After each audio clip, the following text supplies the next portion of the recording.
Exercise 2.5 के question number 9 में आपसे क्या कहता है कि x इक्वल है a multiply cos T plus sine T और y इक्वल है a sine T minus T cos T.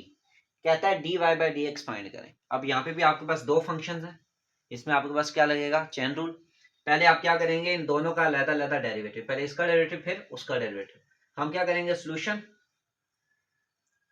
क्या करना है आपने, सबसे पहले x is equal to a cos T plus sine T.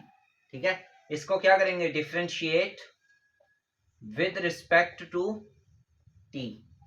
ठीक है, राइट साइड पे t आ रहा है ना, तो a तो कांस्टेंट है, a b c d constant होते हैं। ठीक है, अब आप क्या करेंगे, d ओवर dt और ये क्या आ जाएगा, x आती, a कांस्टेंट था स्टार्ट में, आ जाएगा d over dt cos t plus sign t।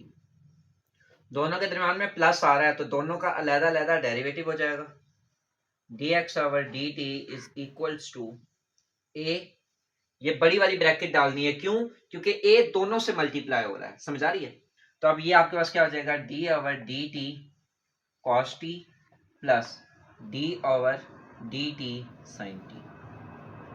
ठीक है, a बाहर है क्योंकि दोनों से मल्टीप्लाई होना है, ये dt था।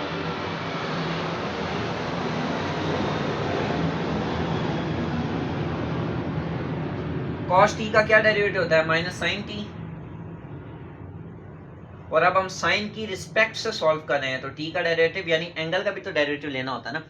एंगल का डेरिवेटिव क्या आएगा, 1 आएगा, प्लस साइन t का डेरिवेटिव क्या होता है, cos t। और रिस्पेक्ट किसकी ले रहे हैं, t की, तो t का डेरिवेटिव 1 होगा। ये आपको कौन बताता है, वेरिएबल रूल। क्या कहता है कि जिसके रिस्पेक्ट से आप सॉल्व करेंगे उसका डेरिवेटिव हमेशा 1 होगा। अब यहाँ पे t के रिस्पेक्ट से सॉल्व करें तो t का डेरिवेटिव 1 होगा।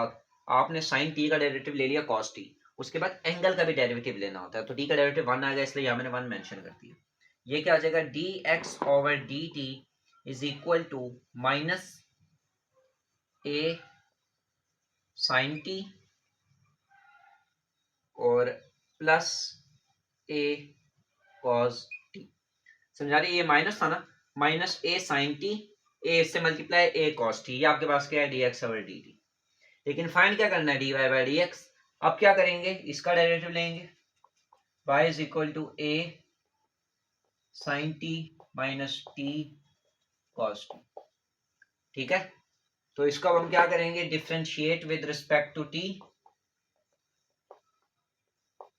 ये क्या हो जाएगा, dy over dt is equal to a constant है, बाहर आ जाएगा, sine t minus t cos t।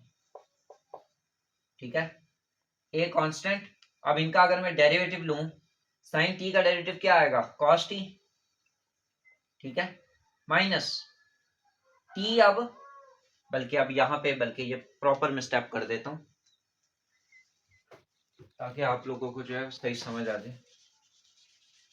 ठीक है, अब ये डेरिवेटिव अंदर मल्टीप्लाई हो रहा है। ठीक है, मैं डेरिवेटिव को अलग-अलग करता हूं, ये देखो जरा, d over dt sin t minus d over dt t cos t। ठीक है, अब ये t कांस्टेंट नहीं है, t तो वेरिएबल है ना, आप उसी की तो रिस्पेक्ट से सॉल्व कर रहे हो। अब आप यहाँ पे देखो, ये प्रोडक्ट रूल लग रहा है, एक t मल्टीप्लाई हो रहा है cos t से, सिंपल t मल्टीप्लाई हो रहा है किसी ट्रिग्नोमेट्रिक फंक्शन से। अब यहाँ पे प्रोडक्ट रूल लगेगा, तो ये क्या आ जाएगा, a बाहरी था, साइन t का डेरिवेटिव होता है cos t माइनस, अब जब आप इसका डेरिवेटिव लोगे, ये आपसे क्या कहता है, ये आपसे कहता है पहला number as it is product rule, दूसरे का डेरिवेटिव प्लस दूसरा नंबर एज इट इज और पहले का डेरिवेटिव। ठीक है, क्या कहता है, प्रोडक्ट रूल, पहला नंबर एज इट इज, दूसरे का डेरिवेटिव प्लस दूसरा एज इट इज पहले का डेरिवेटिव, और बाहर बड़ी ब्रैकेट, क्यों, क्योंकि a सबसे मल्टीप्लाई हो रहा है। अब ये क्या आ जाएगा, a को बाहर ही रहने दो, cos t माइनस t, बल्कि अभी आपने डेरिवेटिव ओपन नहीं किया, t cos t का डेरिवेटिव क्या होता है, minus sine t, minus sine t। ठीक है, प्लस कॉस टी वैसा का वैसा, और टी का डेरिवेटिव क्या होगा 1। अब ये ब्रैकेट ओपन कर लो, ए कॉस टी, अब देखें ये बाहर माइनस है, चलिए इसको मैं प्रॉपर सॉल्व कर लेता हूं, माइनस टी साइन टी, ऐसा ही है ना, ये माइनस था ये बाहर आ गया, अब बाहर वाला माइनस मैंने अभी तक ओपन नहीं किया, ठीक है, minus T sine T plus cos T, ठीक है। अब मैं क्या करूंगा, और बाहर बड़ी वाली ब्रैकेट है, क्यों, क्योंकि अभी ए ने इन सबसे मल्टीप्लाई होना है, ठीक है। अब आप देखें ये वाला माइनस इसको प्लस कर देगा और इसको माइनस कर देगा, ये dx की वैल्यू में लिख के रहने देता हूं। तो अब आपके पास क्या आ रहा है, ए बाहरी है, cos t plus T sine T minus cos t, समझ आ रही है, ये माइनस था इसने इसको प्लस कर दिया और उस प्लस को माइनस कर दिया, ये वाला इससे कैंसिल हो गया, तो यानी अब आपके पास क्या वैल्यू आई, D Y over D T is equal to A multiply होगा इससे ए टी साइन टी, ठीक है। अब आप क्या लगाएंगे, चेन रूल, चेन रूल क्या कहता है, जो फाइंड करना है उसे ऐसे लिखो और ऊपर वाला नंबर पहले और जो नहीं चाहिए वो क्रॉस में, dt नहीं ना चाहिए, dt देखो वहां पे dt नजर नहीं आ रहा, जहां पे हर जगह dt आ रहा है, तो कह रहा है dt को क्रॉस में रखो, जो चाहिए ऊपर वाला ऊपर और दूसरे वाला नीचे वाला दूसरी साइड पे नीचे, ठीक है, ये dt आ गया क्रॉस में। अब इनकी वैल्यूज पुट कर दो, इनकी हमने क्या करनी है, वैल्यूज को पुट करना है, मार्कर चेंज कर लें, ये वैल्यूज इरेज करती, ये क्या थी मेरे पास, minus A sine T plus A cos T, ये मैं यहां एक दफा लिख देता हूं, D x over D T की वैल्यू मेरे पास क्या आई थी, minus A sine T plus A cos, ठीक है, वो यहां से मुझसे अरेज हो गई थी, minus A sine T plus A cos T.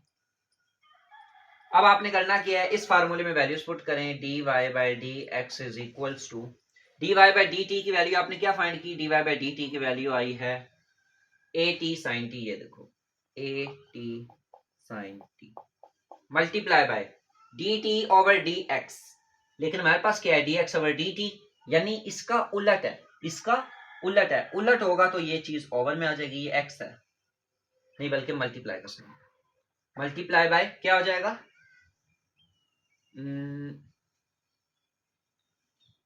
ये आपके पास ओवर में आ जाएगा सारा number, 1 over minus A sine T plus A cos T, ठीक है, ये सारा नंबर उलट हो गया तो ये ओवर में आ गया।